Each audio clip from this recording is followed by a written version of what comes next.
to start a conversation, I'd like to talk a little bit about how the way people perceive us when we are children really impacts the way we perceive ourselves, right?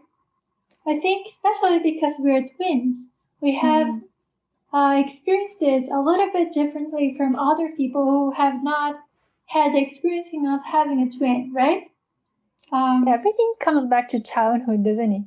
All our traumas, our personalities, everything, the way we deal with things when we grow up, everything comes back to childhood, and our identities for sure do. And like you were saying, the way people interact with us shapes us. And as twins, I feel judgment as well, and comparison is a key element of growing up as a twin, and not a good point, actually. But I think in this case, the judgment itself and comparison happens in all families when they have more than one child, right? But I think in the case of twins, what is different is that it's not only the comparison itself, but it's about considering the two of us as one child.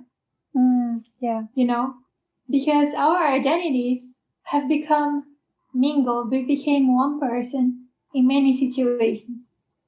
Confusing our names, not knowing who they were talking to, considering that our personalities, our tastes, everything we did should be the same.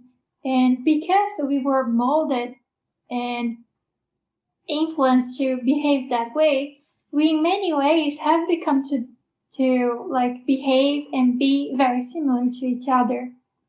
Yeah, I think, but at the same time, it created this urge to be different as well.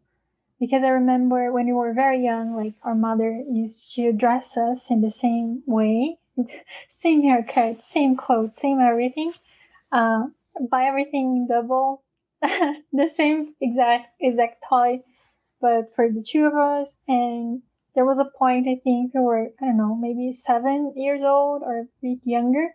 We were like, no, I'm deciding my own clothes. I'm doing my own thing. And from that point on, we basically didn't do similar things, even though we interact with people and we have somehow similar personalities. I feel that we chose different pathways in many ways, like choosing different musical instruments or choosing different languages to learn and all those little things. What do you think? I agree, but I think this differentiation really happened when we were going to university. Because during high school, high school is not a good experience, I think, for many people, including ourselves. I didn't like high school at all. It's a jungle.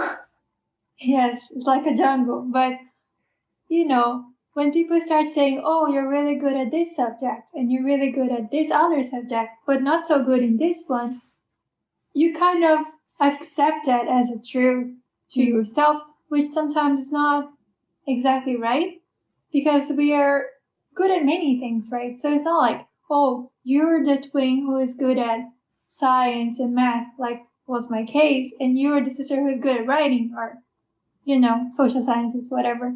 Because we both can be good at those subjects. But I think because during our teenage years, we are always looking for this reassurance, and people saying you're good at this thing. Yeah. Kind of become, you kind of believe that as who you are. And I think that's why, like, although we wanted to study, I remember arts and cinema, which are kind of in the same way, same direction, arts and creativity and all that. We were influenced by our parents and our peers to do something else. So in my case, I studied science and technology. I studied engineering, and you studied international relations, so social sciences and all that. Yeah, but I think it was a bit different there because I actually enjoy international relations, and my parents didn't allow me to go study art or anything like that because they're like, you need to find a job that's going to pay your bills. And I understand them because they come from this family of people who migrated and etc. So they want stability for us. But at the same time, I kind of dribble them because I was like, okay, I'm not going to study art, but I'm going to study something interesting that I also like. So international relations. They had no idea what it was, but it sounded fancy. I don't know. So they're like, okay, go ahead, study that. But in your case, you're kind of like, okay, you want to cut my wings? Okay, I'll just do whatever you want. So it was a very But I think, sad thing. even way before that, when I was, I don't know, in the 7th grade, I was asked what I wanted to do when I grew up, and I said, I want to be a scientist. Or I want to be, or I want to volunteer and do charity work. Yeah, I remember. So I think health. I've always been interested about science, but it was not my passion, That's the difference. My answer was terrible. What was your answer?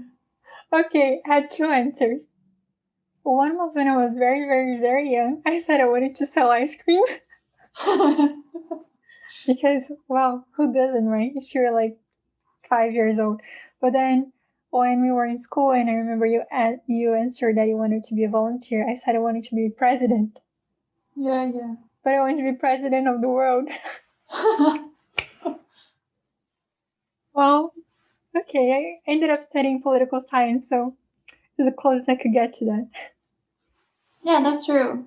And I think, we kind of got to study things that were quite similar to what we said during our childhood, but I think it was not our passion anyway. One thing I also wanted to mention about how childhood impacts who we are, it's not only in the sense of, like you were saying, compliments. So I feel that if you get compliments from your parents, for example, because you do good in school and have good grades, you're gonna associate that having good grades or having these achievements in, I don't know, in school, university, your workplace, that's the only thing that's gonna bring approval from others.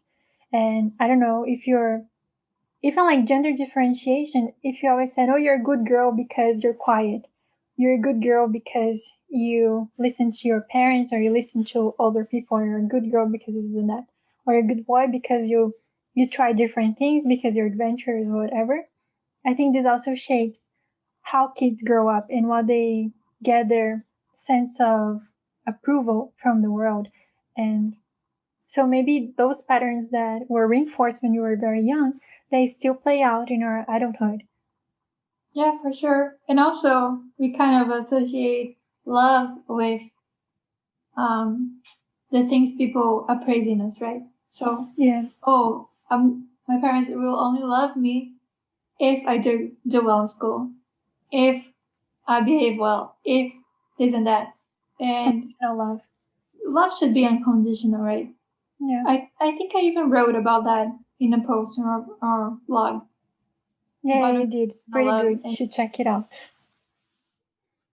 But it's pretty hard to have unconditional love. Although we say parents have unconditional love, I think maybe they do have, but they don't know how to express it well in a way that is not misunderstood in the subconscious of the kid, right?